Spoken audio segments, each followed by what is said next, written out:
Om Swastiastu. Assalamualaikum warahmatullahi wabarakatuh. Shalom, namo buddhaya, salam sejahtera untuk kita semua. Perkenalkan, saya Niputu Nindya Putri Prameswari dengan NIM 210251171 selaku moderator pada kesempatan kali ini. Puja dan puji syukur kami dari SGDA 6 panjatkan kehadapan Tuhan Yang Maha Esa, karena berkat rahmat-Nya lah pada kali ini kami diberikan kesempatan untuk mempresentasikan hasil student project dengan judul The Use of Volatile Gas in General Anesthesia. Baik, untuk mempersingkat waktu, kita langsung saja mulai dari bab 1 pendahuluan. Untuk yang bertugas, dipersilahkan. Baik, terima kasih untuk kesempatannya. Perkenalkan, saya Ida Putu Dewayani dengan NIM 21025111164 akan membawakan materi mengenai latar belakang dari student project kami. Adapun latar belakang ini dimulai dari pengertian dari anestesi itu sendiri. Anestesi merupakan tindakan yang membantu pasien agar tidak merasakan rasa sakit ketika diberikan tindakan medis. Biasanya anestesi ini diberikan ketika operasi, baik yang kecil maupun yang besar. Untuk sejarah, anestesi ini kemunculannya pertama di publik pada bulan Oktober 1846 ketika menggunakan ether di Rumah Sakit Massachusetts. Nah, berikutnya anestesi mengalami perkembangan hingga saat ini. Anestesi gas yang dikenal sebagai anestesi inhalasi itu merupakan anestesi yang paling umum digunakan saat ini, di mana berdasarkan sifat kimia dan mekanismenya, anestesi gas ini dibedakan menjadi anestesi gas non-volatil dan gas volatil. Untuk gas non-volatil itu merupakan nitrous oxide, sedangkan gas volatil itu ada halotan, isofluran, desfluran, dan sevofluran. Di mana di antara gas non-volatil dan gas volatil ini memiliki perbedaan utama pada sifat kimia mereka yang spesifik. Salah satu jenis gas volatil yaitu halotan merupakan agen yang paling umum menyebabkan reaksi yang merugikan, sehingga efek samping yang ditimbulkan oleh penggunaan gas volatil ini perlu diperhatikan secara khusus. Oleh karena itu, dalam sedang proyek ini, kami menjelaskan bagaimana penggunaan gas volatil dalam anestesi umum sehingga dapat menekan dari efek samping gas volatil dan kita dapat mengetahui bagaimana perkembangan dari gas volatil ke depannya. Sekian yang dapat saya sampaikan. Untuk materi berikutnya akan dilanjutkan oleh rekan saya. Terima kasih. Baik, terima kasih atas kesempatannya. Perkenalkan, saya Gusti Baudiri Bara Kurniawan dengan NIM 21025111157. Baik, di sini saya akan menjelaskan mengenai rumusan masalah, tujuan penulisan, dan manfaat penulisan. Yang pertama ada rumusan masalah. Yang pertama itu ada apa definisi dari gas volatil pada anestesi umum. Yang kedua, bagaimana mekanisme kerja dan penggunaan gas volatil pada anestesi umum. Yang ketiga, bagaimana efek samping penggunaan gas volatil pada anestesi umum. Yang terakhir ada bagaimana perkembangan gas volatil di masa mendatang. Adapun tujuan penulisannya, yang pertama yaitu mengetahui definisi dari gas volatil pada anestesi umum. Yang kedua ada mengetahui mekanisme kerja dan penggunaan gas volatil pada anestesi umum. Yang ketiga ada mengetahui efek samping penggunaan gas volatil pada anestesi umum. Dan yang terakhir ada mengetahui perkembangan gas volatil di masa mendatang. Selanjutnya, manfaat penulisannya ada dua, yaitu dari manfaat teoritis dan manfaat praktis. Manfaat teoritisnya diharapkan dapat menambah wawasan mengenai topik penggunaan gas volatil pada anestesi umum. Dan manfaat praktisnya itu bagi penulis sebagai wadah untuk mengembangkan kemampuan diri dalam menyusun student project sekaligus menambah wawasan lebih luas. Bagi pembaca, menjadi informasi yang berguna bagi masyarakat untuk menambah pemahaman dan wawasan mengenai penggunaan gas volatil pada anestesi umum. Baik, sekian dari saya. Selanjutnya akan dilanjutkan oleh teman saya. Terima kasih.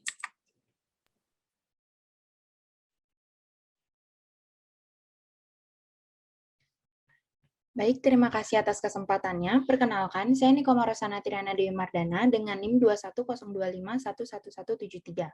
Selanjutnya, saya akan mengawali pembahasan dengan definisi gas volatil pada anestesi umum. Gas volatil adalah senyawa yang mudah menguap, terutama jika terjadi kenaikan suhu.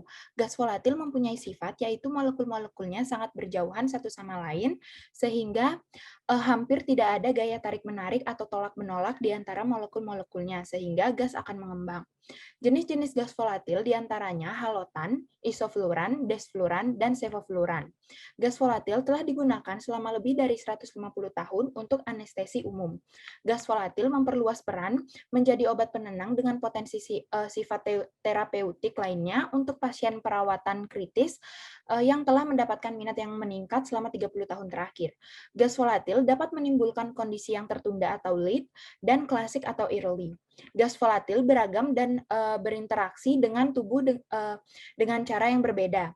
Mereka dengan cepat diserap melalui paru-paru, kemudian mengerahkan efek neurofarmakologis melalui jalur dopaminergik, glutaminergik, GABAergik, dan serotonergik, serta memiliki efek pada membran sel dan kanal ion. Sekian penjelasan dari saya, selanjutnya akan dilanjutkan oleh rekan saya. Terima kasih. Baik, terima kasih atas waktunya. Perkenalkan, nama saya Pandi Putu Sastriadi dengan 3 digit dengan NIM 2102511162. Saya akan menjelaskan mengenai mekanisme kerja dan penggunaan gas volatil pada anestesi umum. Secara mendasar, anestesi umum itu memiliki efek mempengaruhi memori eksplisit selama paparan anestesi volatil. Agen anestesi bekerja pada situs mobilitas dibandingkan respon otonom, sehingga menimbulkan efek tidak sadarkan diri dan amnesia.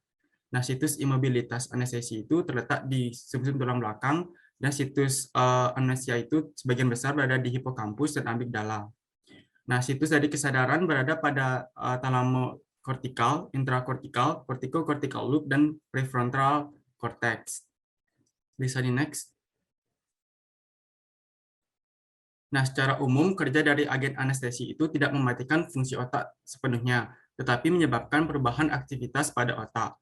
Nah, untuk menjelaskan mekanisme kerja agen anestesi, ada suatu hipotesis yang berkembang saat ini, yaitu hipotesis kuantum. Jadi, hipotesis ini menyatakan bahwa efek kuantum yang dimediasi oleh kekuatan gaya London endogen dalam kantong hidrofobik protein saraf tertentu menciptakan kondisi kesadaran. Sedangkan mekanisme sebaliknya menimbulkan hilang kesadaran dengan menciptakan kekuatan gaya London eksogen yang menghambat keadaan kuantum tersebut. Sekian dari saya, terima kasih. Selanjutnya akan dilanjutkan rekan saya. Perkenalkan, nama saya Saknati dengan NIM 21025111174. Jadi halogen merupakan salah satu gas volatil anestesi pertama yang diperkenalkan ke dalam praktik umum yang termasuk dalam daftar obat-obatan esensial WHO. Halogen memiliki titik didih dan titik leleh yang tergolong rendah, yaitu 50 derajat Celcius dan negatif 118 Celcius. Pada homokristal halogen menunjukkan kecenderungan yang buruk sehingga memiliki tingkat kesulitan untuk membentuk interaksi antar molekul. Halogen selain sebagai volatil anestesi, juga berfungsi sebagai dodol hydrogen bond dan halogen bond, baik dalam bentuk padat maupun cair. Untuk mekanisme kerja halogen, belum diketahui secara pasti. Namun pada dasarnya anestesi inhalasi bekerja pada sistem saraf pusat dengan cara menambah sinyal di saluran kloida atau saluran GABA dan saluran kalium sambil menekan jalur neurotransmisi yang meliputi asetilkolin, reseptor muskalinik, reseptor glutamat atau NDMA, reseptor nikotinik, dan reseptor serotonin. Untuk selanjutnya akan dilanjutkan oleh teman saya. Terima kasih. Baik, terima kasih atas kesempatannya. Perkenalkan, saya Niputu Nindya Putri Prameswari dengan NIM 210251171 akan melanjutkan pemaparan mengenai isofluoran. Jadi isofluoran merupakan anestesi volatil yang tidak mudah terbakar, tetapi membawa efek yang kuat dan bau menyengat. Isofluoran sebagai volatil gas anestesi secara umum ditujukan untuk mengaktifkan jalur apoptosis mitokondria. Isofluoran secara khusus ditujukan langsung untuk mengaktifkan dan membuka kanal kalsium reseptor inositosol trifosfat pada retikulum endoplasma halus. Pembukaan berlebihan tersebut akan menyebabkan kebocoran CA2+ dan kelebihan beban CA2+ di mitokondria. Hal tersebut akan memperburuk pelepasan sitokrom C dan jalur pembelahan caspase sehingga mengakibatkan apoptosis pada mitokondria. Next. Induksi dari isofluoran pada anestesi umum dapat dicapai melalui berbagai tempat tindakan, termasuk pada penghambatan kanal-kanal ion neurotransmitter pada sistem saraf pusat, dengan tujuan untuk menghasilkan amnesia dan sedasi yang diperlukan untuk kondisi bedah yang memadai. Mekanisme dimulai ketika glutamat dilepaskan dari terminal saraf presinaptik kemudian mengikat reseptor NMDA dan AMPA pada membran pasca sinaptik yang mengakibatkan CA2+ masuk dan terjadilah depolarisasi membran. Sinyal glutama-ergik yang berlebihan dan akumulasi kalsium akibat peran isofluran akan mengakibatkan kelebihan kalsium mitokondria, produksi ROS, kegagalan energi seluler, pelepasan atau aktivasi protein apoptosis yaitu sitokrom C, dan akhirnya menyebabkan kematian neuron. Akan tetapi, di sisi lain, isofluran juga dapat berinteraksi melakukan aktivasi reseptor GABA yang menyebabkan masuknya Cl- ke membran hiperpolarisasi sehingga menghambat terjadinya depolarisasi dan neurotransmisi rangsang. Dengan demikian, isofluran telah terbukti sebagai antagonis dari reseptor NMDA dan AMPA yang mengakibatkan Ca2+ terhambat masuk sehingga melindungi kematian neuron dari eksitoksisitas yang diinduksi iskemia, yaitu berkurangnya aliran darah. Baik, sekian penjelasan dari saya. Selanjutnya akan dilanjutkan oleh rekan saya. Terima kasih. Baik, terima kasih atas kesempatannya. Perkenalkan, nama saya Gede Renaldi Sanjaya dengan NIM 21025111160. Baik, selanjutnya saya akan menjelaskan mengenai desfluran. Jadi desfluran itu merupakan obat anestesi inhalasi dengan nama kimia 1,2,2-tetrafluoroetil difluorometil ether dengan rumus kimia C3H2F6O. Struktur dari desfluran ini sebenarnya identik dengan isofluran, di mana yang membedakannya hanyalah substitusi atom klorin dengan atom fluor, di mana itu namanya halogenasi pada alfa etil karbon, dan menjadi sangat resisten terhadap reaksi defluorinasi. Nah, desfluran ini pertama kali ditemukan pada tahun 1990, di mana ini merupakan cairan tidak berwarna yang memiliki sifat sangat volatil karena titik didihnya yang rendah, namun secara kimiawi, desfluran ini tergolong stabil saat disimpan dalam kondisi pencahayaan ruangan normal sesuai dengan instruksi penyimpanan. Nah, desfluran ini memiliki kelarutan yang sangat rendah di dalam darah dan jaringan tubuh, di mana dibandingkan dengan obat anestesi yang lain, desfluran ini memiliki kelarutan yang sangat rendah. Nah, sebagai anestesi umum, desfluran ini diinhalasi oleh pasien dalam bentuk uap dengan menggunakan alat penguap atau vaporizer khusus, di mana akan bekerja pada berbagai organ, termasuk sistem kardiovaskular, respirasi, neurologi, dan juga hepatorenal. Bisa di next slide. Baik, saya akan menjelaskan mengenai mekanisme desfluran pada sistem kardiovaskular. Jadi, pada sistem kardiovaskular itu diawali dengan sistem beta-adrenergenik, di mana ini akan menyebabkan aktivasi protein G yang mengarah pada aktivasi PKC atau protein kinase dan MAPK, mitogen activated protein kinase.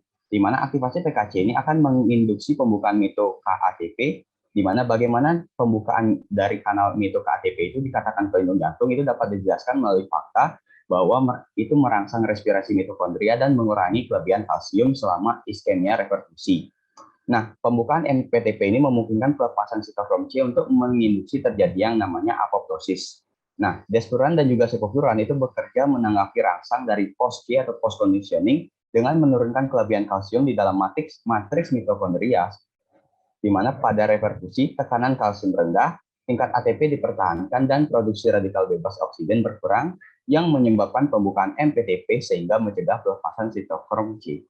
Mungkin sekian yang dapat saya jelaskan. Untuk selanjutnya akan dijelaskan oleh rekan saya. Terima kasih. Baik, terima kasih untuk kesempatannya. Perkenalkan, saya Niputu Dea Ciptasari dengan NIM 2102-51153. Baik, selanjutnya untuk sevofluran merupakan anestesi inhalasi terhalogenasi yang memiliki struktur kimia C4H3F7O dengan struktur fluorometil dan 1,1,3,3,3 hexafluoroisopropyl sebagai dua gugus alkil. Untuk karakteristik dari sevofluran adalah cairan yang tidak berwarna, mudah menguap, dan tidak mudah terbakar, dan juga memiliki bau yang khas. Untuk sevofluran ini stabil pada suhu kamar yang memiliki titik didih 58,6 derajat Celcius dengan tekanan uap 157 mmHg. Oleh karena itu, berbeda dengan desfluran, sevofluran ini dapat digunakan dalam alat penguap standar. Selanjutnya, sevofluran juga memiliki koefisien partisi minyak atau gas sebesar 47,2 dan juga MAC dengan potensi yang jauh lebih rendah daripada agen inhalasi yang lebih awal ditemukan seperti halotan dan juga isofluran, tetapi memiliki sekitar 3 kali lebih kuat daripada desfluran.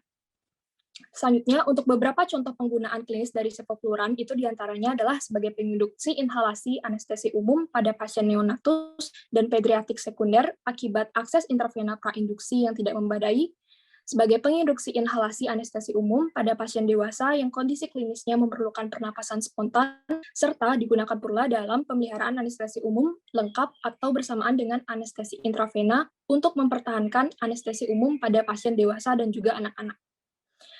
Selanjutnya, bisa di next slide terlebih dahulu. Baik, seperti agen anestesi lainnya, sevofluran juga memiliki efek yang besar dan bersifat depresa pada sistem vital pada tubuh. Contohnya, efek pada miokardial. Sebuah penelitian menunjukkan bahwa pada pasien non-diabetes, SE-Precon memberikan perlindungan jantung dengan menghambat aktivasi P38 dengan cara yang bergantung pada AMK. Selanjutnya, pada pasien diabetes, SF-Precon itu memberikan perlindungan jantung dengan meningkatkan aktivitas dari ERK1 atau 2 secara independen terhadap AMK. Meskipun kehati-hatian masih harus dilakukan ketika mengaplikasikan temuan eksperimental ini, laporan penelitian juga telah menunjukkan bahwa dengan menambah aktivasi dari ERK1 atau 2, ini merupakan pendekatan yang efektif untuk mengurangi cedera jantung perioperatif pada pasien diabetes. Sehingga penggunaan dari sevofluran ini itu dapat mewakili pilihan induksi anestesi yang optimal untuk pasien dengan diabetes, suatu kondisi dengan sinyal AMPK yang terganggu. Baik, mungkin itu yang bisa saya jelaskan untuk sevofluran. Terima kasih untuk waktunya. Selanjutnya akan dibawakan oleh rekan saya. Baik, terima kasih atas kesempatannya. Perkenalkan, nama saya Reinhard Sparosit dengan NIM 2102511172. Baik, di sini saya akan menjelaskan mengenai efek samping dari gas volatil pada anestesi umum. Yang pertama yaitu malignan hipertermia. Malignan hipertermia adalah kondisi farmakogenetik yang berpotensi fatal yang dapat disebabkan oleh penggunaan anestesi volatil. Takikardia, takipnea, tahipertemia, hiperkapnia, asidosis, gangguan otot, dan rhabdomyolisis adalah semua gejala dari reaksi hipermetabolik yang disebabkan oleh malignan hipertermia. Untuk efek samping yang kedua yaitu meningkatkan keganasan kanker. Penggunaan volatil gas jenis isofluran dan halfluran dapat meningkatkan imunosupresi dan upregulate hipoksia inducible faktor 1 dan matriks metalloproteinases, sehingga hal ini akan meningkatkan keganasan kanker. Next slide. Terdapat lagi efek samping lainnya yaitu respiratory depression dan iritasi pernapasan. Untuk respiratory depression ini terjadi pada semua jenis anestesi yang diberikan melalui jalur pernapasan. Hal ini dapat terjadi karena peningkatan konsentrasi anestesi sehingga mengakibatkan penurunan reaktivitas CO2 dan volume tidal berkurang. Nah, untuk iritasi pernapasan ini terjadi karena sifat bau menyengat dan sifat iritasi yang berasal dari agen inhalasi.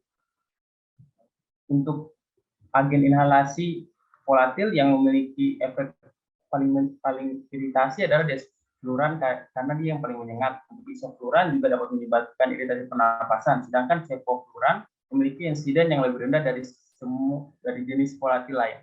Sekian dari saya, terima kasih. Akan dilanjutkan oleh teman saya. Baik, terima kasih atas kesempatannya. Perkenalkan, nama saya Igede Agus Diva Rena Putra dengan NIM 210-251-1163. Di sini saya akan melanjutkan pembahasan mengenai perkembangan gas volatil di masa mendatang. Nah, jadi, meskipun anestesi inhalasi dengan gas volatil memiliki manfaat di bidang medis dalam praktek anestesi umum, namun di balik hal tersebut terdapat dampak berbahaya yang ditimbulkan akibat dari penggunaannya sebagai agen anestesi inhalasi baik terhadap manusia dan makhluk hidup lainnya maupun terhadap lingkungan. Nah, oleh sebab itu dalam perkembangannya di masa mendatang, praktisi medis dan pihak-pihak terkait lebih memfokuskan untuk berinvestasi pada perkembangan teknologi baru untuk meminimalisir penggunaan dari gas volatil sebagai agen anestesi sebagai bentuk kesadaran dari praktisi medis terhadap efek samping dari gas volatil. Baik, untuk berikutnya akan dilanjutkan oleh teman saya. Terima kasih.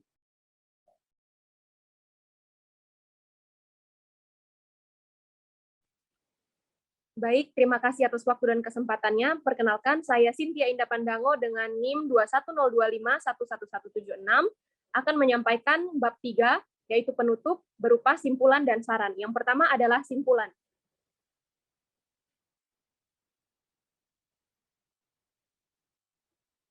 Berdasarkan literatur yang telah dibaca, kami mengambil kesimpulan yaitu yang pertama, gas volatil telah digunakan selama lebih dari 150 tahun untuk memberikan anestesi umum.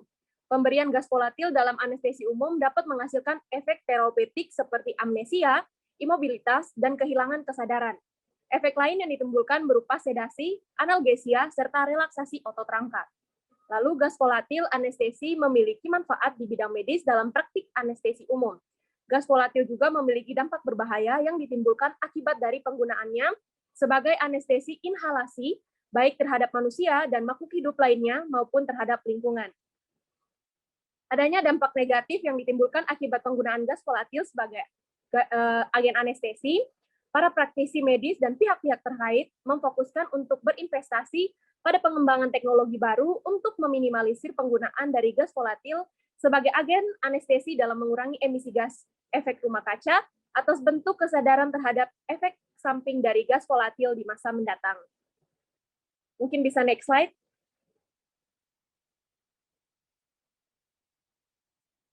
Adapun saran yang dapat kami sampaikan dalam student project ini, yang pertama diperlukan kajian literatur studi yang lebih mendalam mengenai perkembangan gas volatil di masa mendatang, diperlukan penelitian lebih lanjut mengenai pengaruh spesifik efek samping gas volatil pada anestesi umum, dan penulis menyarankan agar peneliti selanjutnya dapat mengupas lebih dalam terkait gas volatil dalam anestesi. Sekian yang dapat saya sampaikan. Saya kembalikan waktu dan kesempatannya kepada moderator. Terima kasih. Baik, terima kasih atas pemaparannya. Dan berikut merupakan referensi yang kami gunakan dalam pembuatan student project kali ini. Baik, sekian presentasi dari SGDA 6. Kami mohon maaf apabila terdapat kesalahan, baik yang tidak disengaja maupun yang disengaja. Akhir kata kami ucapkan terima kasih. Om Santi Santi Santi Om. Assalamualaikum warahmatullahi wabarakatuh. Shalom, Namo Buddhaya, salam sejahtera untuk kita semua.